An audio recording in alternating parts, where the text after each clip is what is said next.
నిమిషం ఆఖరి నేను చెప్పేది నువ్వే ఛీ! మంచు వీళ్ళకి. ఒకసారి నా మాట వదులు. విను. నేను ఈ చెప్పేది ఇంట్లో నేను ఒక్క క్షణం కూడా ఉండను. ప్లీజ్ అమ్మా శారదా, పెద్దవాళ్ళు వచ్చారమ్మా, మనల్ని చూస్తున్నారు. అమ్మాయికి పెళ్లి చూపురమ్మా. ఈ టైంలో నువ్వు ఇలా అలర్ట్ చేస్తే దాని జీవితం నాశనం అవుతుంది తల్లి. లోపలికి వెళ్ళు, తర్వాత మాట్లాడదాం. ఇక్కడ మీ కోడలు కాపురం కాలిపోతుంటే మీరు ఆ మంటల్లో మీ కూతురు పెళ్లికి కాఫీలు పెట్టిస్తున్నారా? ఈ ఇంట్లో నేను ఇంకొక క్షణం కూడా ఉండను. ఒక్క నిమిషం తల్లి, అసలు ఏం జరిగిందో నాకు చెప్పమ్మా. ఈయన మంచోడని 6 నెలల క్రితం నాకు పెళ్లి చేశారు. మొదట్లో బాగానే ఉన్నాడు, ఆ తర్వాత ఒక రోజు మందు కొట్టాడు. కొన్ని తాగింది దిగాక మంచోడుగా ఉంటాడు అనుకుంటే ఈ మధ్య చెడు తిరుగుళ్ళు తిరుగుతున్నాడు. ఊరవతల చిన్నిళ్ళు కూడా పెట్టేశాడు. మీరే చెప్పండి రాయుడు గారు, ఈ ఇంట్లో నేను ఉండాలా, వెళ్ళిపోవాలా, ఈయన్ని వదిలేయాలా, అక్కర్లేదా? ఎస్, వదిలేయాలమ్మా. వదిలేయాల్సింది నీ భర్తను కాదు, అతనిలోని లోపాలు. ఆశ్చర్యపోతున్నావు కదూ? ఒక మగాడి బాధ సాటి మగాడిగా నేను చెప్తానమ్మా.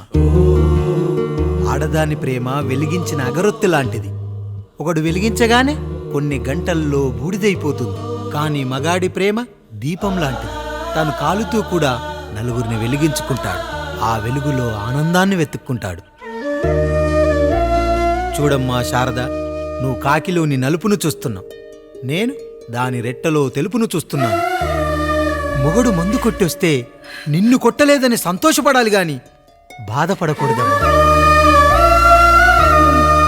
ఇక చిన్నిల్లు సంగతి అంటావా? రుచిగా ఉందని లొట్టలేసుకుంటూ సగం తిన్న బిర్యానీలో కుక్క మూతి పెట్టిందని తెలిసాక దాన్ని పారేసుకుని ఆకలిని చంపుకోవడం కంటే నాకింది మనింటి కుక్కే కదా అని దాని మూతిపళ్ళు రాలగొట్టి ఇంట్లో కట్టేయాలి. నీ భర్త కూడా అలాంటి కుక్కలాంటి వాడేనమ్మా.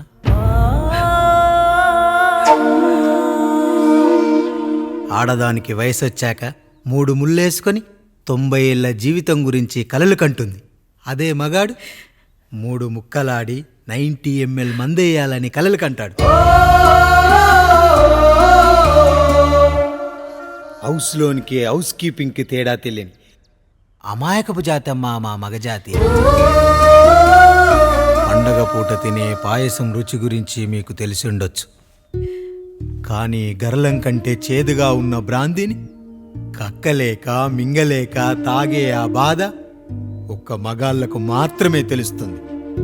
కష్టాల్లో ఓదార్చిన మందును సుఖాల్లో మర్చిపోకూడదని తాగడమే కాని మాకు మాత్రం తాగాలని ఆశుంటుందా తల్లి?